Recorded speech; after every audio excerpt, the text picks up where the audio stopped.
dia. Bom dia.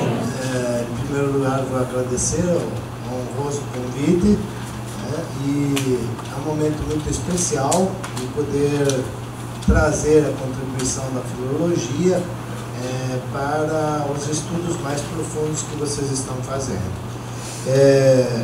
Gostaria de cumprimentar a todos os presentes, aos palestrantes, alguns aqui presentes, E agora estaremos num colóquio. Aliás, o termo latino, colóquio, é conversar junto. Nós estamos num colóquio ou simpósio, um colóquio onde todos participam de qualquer maneira, cada um traz a sua contribuição. O colóquio não nos iguala por nós sermos diferentes, mas o colóquio nos põe numa situação de igualdade para podermos conversar. E eu, como locutor agora, estou com a palavra. E deixa eu ver como é que eu passo isso aqui, é aquela flechinha, é isso? A de baixo e de cima. Pois é, aí apareceu o nome da palestra, então, filologia, linguagem e cultura. Então, a filologia é uma palavra que talvez a gente use, mas não tem um conhecimento, às vezes, profundo do que seja. Eu vou trazer aqui o professor que está me ajudando nas traduções, ou está fazendo as traduções de Cícero, filósofo, que chama Bruno Freire Baceto. Ele que tem o título de o único catedrático no Brasil de filologia. Não é isso? Tem 82 anos, completados agora dia 2, E ele é o que tem escrito o livro Elementos de Filologia Românica. Então eu vou pedir ao Bruno falar um pouquinho sobre o que é essa filologia. Acertei? O termo filólogo significa etimologicamente amigo da palavra. Encaixa-se na filosofia dos estoicos, assim, o logos, a palavra, é a expressão, a exteriorização do nous, que é a inteligência. Então, filólogo tem a ver com essa questão do amigo da palavra. Eu acho que é fundamental pensar o homem como aquele que tem o dom da expressão, da fala. Falamos em colóquio, Então, o amigo da palavra, filos, amigo, tudo bem, e logos, muitas vezes a gente entende como pensamento. Pois é, o que seria da palavra se não fosse o pensamento? Não é isso? O que seria da linguagem se não fosse o logos, se não fosse o algo a dizer? Então, filologia é um termo que está um pouco em desuso aqui no Brasil em função da entrada na letras de uma disciplina chamada linguística, que empurrou para fora o termo original. Acho que má hora, porque a linguagem é importante, mas esse amigo da palavra, do dizer, ligado ao pensamento, ligado à cultura humana, esse aspecto fundamental da humanização, é um termo insubstituível. E aí continua o Baceto. Por isso, o filólogo é aquele que apreende a palavra, a expressão da inteligência, do pensamento alheio, e com isso adquire conhecimentos, cultura e aprimoramento intelectual. Então, acho assim, essa definição, assim, nós participamos, eu e ele, da CBO, quando estabelecemos o que é a nossa profissão de filólogos, e ele já tinha essa definição, então acho que a gente chegou num acordo. Filólogo tem a ver com cultura, muito mais que com linguagem.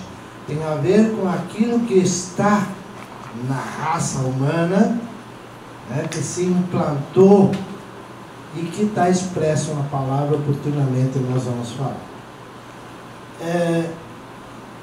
Aí passamos o termo filólogo na história, que ele surge com os gregos, evidentemente, mas eu acho que é bom situar um pouquinho que quando acontece o período clássico grego, acontece também o começo daquilo que é a escrita. De repente o pensamento passou a ser histórico. De repente o saber, a cultura passaram a ser transcritos e caminhar, vamos lá, por 2.500 anos, e hoje nós sabemos o que dizia até o Sócrates, que parece que não andou escrevendo nada. Talvez fosse analfabeto, né? Então temos essa, vamos dizer, essa continuidade do saber, esse elaborar, esse tirar do mármore a estátua do Fídias, não é isso? Elaborar, é produzir um conhecimento e que nunca é acabado. Evidentemente que nós não vamos mexer na estátua, mas nós podemos elaborar outras coisas, elaborar com outras expressões. E aí então nós, no início, quando surge o termo filólogo, ainda estávamos na ditadura da fala. Nós estávamos ainda naquele que gosta de falar ou de aprender ouvindo. Mas acontece que aconteceu a invasão na Grécia, exatamente pelo aluno de Aristóteles. E essa invasão provocou uma mudança na cultura grega. Aquela polis autônoma, democrática, passou a ser substituída por um outro tipo de civilização, em que o dominado passa a ser dominante, em que o saber elaborado passa a se impor. E o símbolo disso são as 19 ou 20 Alexandrias que o Alexandre Magno criou, mas uma delas é a Alexandria famosa da biblioteca. E lá na biblioteca, então, vamos encontrar a primeira grande enciclopédia, o primeiro momento decisivo na história da outra ditadura, que é a ditadura da escrita. Passamos a depender desse acervo milenar. Mas nós passamos também, como os estoicos, a virarmos filólogos, aqueles que aprenderam a ler e escrever, aqueles que se tornaram os intérpretes daquilo que foi escrito. Entrávamos na era do saber elaborado, uma espécie de ditadura da escrita que passou a se impor. E o termo filólogo passou a designar em especial os que liam e escreviam. Seríamos todos nós filólogos, sem dúvida. Outra era, outros instrumentos, mas continua isso. O Platão dizia o seguinte, que tudo o que o filósofo e o filólogo aprovam é o mais verdadeiro. E aqui quero fazer a ponte, né, entre filósofo e filólogo. Amigo da sabedoria, isto é, aquele que vive respondendo àquela história, para que serve o homem? É isso, tentar descobrir a sabedoria, isto é, nós temos que saborear, é isso, todo o conhecimento e transmiti-lo. E esse amigo da sabedoria, que seria aquilo que nós buscamos, onde está? Não sei. Pois o filólogo é aquele que é amigo daquele texto escrito, daquele saber elaborado. É aquele que vai procurar ler. É um pouco aquilo que eu venho fazendo agora com o Cícero, né? É isso? O Cícero, você pretendia um novo Platão, um novo Sócrates, um novo Aristóteles, né? E ele foi escrevendo, tentando fazer com que a filosofia grega virasse romana. O primeiro a se chamar filólogo é Erastótenes. Veja que ele está bem na divisória lá entre o século III e II, né, antes de Cristo. E veja que quem diz isso é Suetônio, historiador romano, que ele se chamou, diz ele, né, que se chamou filólogo por seu múltiplo e variado conhecimento. Em latim, multiplici variaque doctrina. É isso? Veja a doutrina aqui, no sentido de conhecimento. O doutor é aquele que ensina, o corpo docente. Então, pelo fato dele ser doutor, não é isso? Em múltipla e variada matéria, ele é filólogo. Isto é, aquele que vai atrás das palavras. Aquele que vai atrás, eu diria, da cultura. Eu diria da humanitas, que é buscar a essência. Parece que a propósito aí a fala do Carlos Drummond de Andrade, que acho que de poesia não entendia nada, né? Não é isso? E que, como sabemos, chega uma época na vida em que a gente atinge a dimensão da poesia. E a poesia realmente caminha por caminhos além do diálogo comum. Em Roma, quem vai é o próprio Suetônio que nos transmite, esse Lucius Ateius Praetestatus, que foi feito prisioneiro em 86 a.C., e também se diz filólogo por seus amplos conhecimentos em todas as áreas, aqui chamando a atenção para aquilo que vai ser a nota, inclusive na gramática e linguagem. Isto é, aqueles que vão olhar por dentro o que é a gramática, né? Que são as coisas escritas, que vai buscar aquilo que eu estou chamando aqui, que eu copiei, não lembro de quem é o autor inglês que bolou isso aí, falando dos minoicos, né? Da escrita linear A, linear B, que ele falou dessa ditadura da escrita. Quer dizer, a partir do momento que se cria a estátua, ela está aí perene, esperemos, e não há como destruí-la, digamos, bem que tentar, inclusive incendiando a biblioteca de Alexandria. É isso? Mas ela permanece. E a gramática entendida por ali, que é um estudo realmente de filólogo, que é o estudo da linguagem, que é o estudo da cultura. E aí, não poderia deixar de citar o meu amigo Cícero, né? Conversei com ele, estudei junto e tal, aprendi muita coisa. Mas o Cícero, na carta que ele tem vários, acho que são dois volumes de cartas a Ático, o seu amigo. Amigo na filologia, inimigo na filosofia. Epicureu e o Cícero, acadêmico, e até com certo pendor para os estoicos, altamente inimigos dos epicureus. Refere-se às suas obras filológicas, aí vamos ler o grego, né? Vixe, eu não estou passando, né? Como vixe, saiu errado lá. Filologótera, né? Ou seja, mais filológicas. Por que seria mais filológicas? Aí são traduzidos pelo Bruno como mais cuidadas literariamente. Então, as obras dele da filosofia pretendem ser aquelas que emendam a filosofia com a filologia. E aí, ele tem um amigo que foi companheiro em muitos cursos, que é o grande filólogo Varrão.